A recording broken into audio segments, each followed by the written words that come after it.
नमस्कार दोस्तों, फैक्टिव facts channel में आप सबका स्वागत है। मैं हूं आपका दोस्त ललित बेरी। इस चैनल में हम ज्ञानवर्धक बातें ही करते हैं। फैक्टिव फैक्ट्स के आज के एपिसोड में हम आपके लिए एक दिलचस्प ज्ञानवर्धक सामग्री लेकर आए हैं।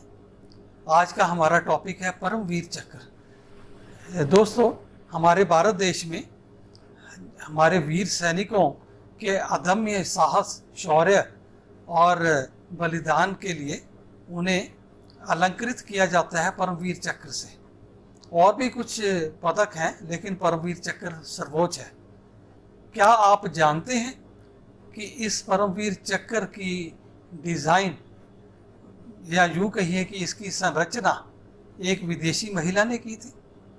उस महिला का नाम था इवा लिंडा, जिन्होंने बाद में भारतीयता को पूर्णतः अपनाया था और उन्होंने अपना नाम रख लिया था सावित्री खानोलकर। 20 जुलाई 1913 को स्विट्जरलैंड में जन्मी इवा लिंडा की माताजी और पिताजी दोनों ही विदेशी थे, लेकिन उनका बचपन से ही भारत के प्रति आकर्षण था। वो जब भी पुस्तकें पढ़ते थे भारत इतिहास की, भारत संस्कृति की, भारत के संस्कारों की पढ़ते और अपने माता पिता के साथ उनको डिस्कस भी करते।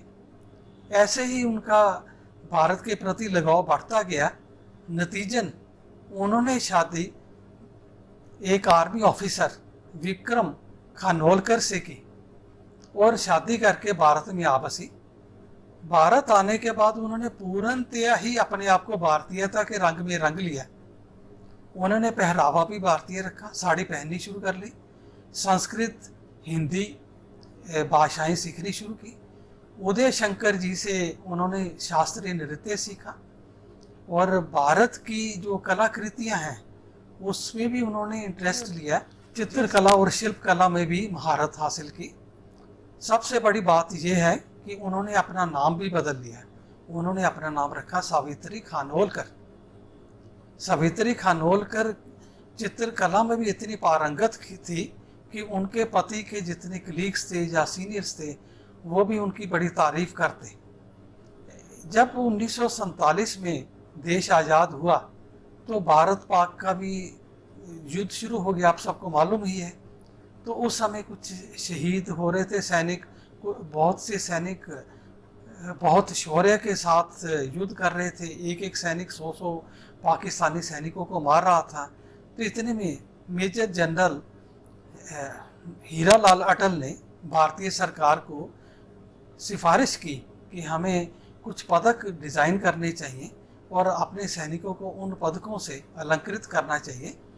उन्होंने उस समय 3 पदकों का सरकार को सिफारिश की, परमवीर चक्र, महावीर चक्र, वीर चक्र। सबसे पहले इन्होंने इन 3 पदकों के लिए सरकार को सिफारिश की। अब सवाल था कि इनका डिज़ाइन कौन करे। अटल जी की ये मान्यता थी कि सबसे पहले हमें परमवीर चक्र का डिज़ाइन करवाना चाहिए। तो उन्होंने उसके लिए सावित्री खानोलकर से संपर्क किया और सावित्री जी ने बीड़ा उठा लिया कि मैं भारत के सर्वोच्च पदक परमवीर चक्र का डिज़ाइन करूंगी। क्योंकि वो भारतीय संस्कृति से काफ़ी जागरूक हो चुकी थी और उन्हें काफ़ी ज्ञान अर्जित भी कर लिया था, पौराणिक कथाएं भी बहुत पढ़ी थी।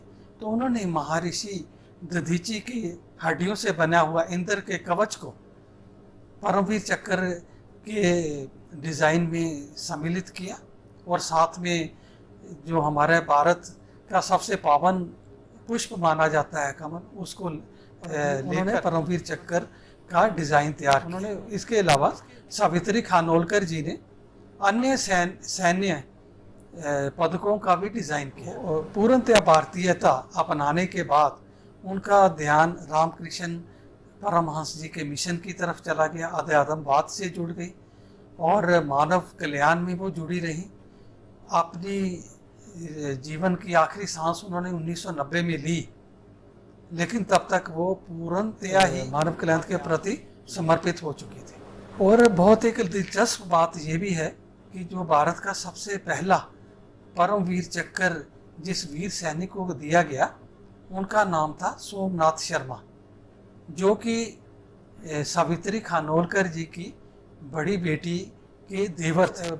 दोस्तों, परमवीर चक्र के दूसरे विजेता बने थे पीरू सिंह शेखावत, जिनकी शहीदी 18 जुलाई 1948 को पाकिस्तानी सेना के साथ लड़ते हुए हुई थी। पे आज हम सावित्री खानोलकर जी की जयंती पर उनको श्रद्धा सुमन अर्पित करते हैं। भारत और समस्त भारत वर्ष की तरफ से फैक्ट इफेक्ट्स उनको नतमस्तक होकर नमन करते हैं।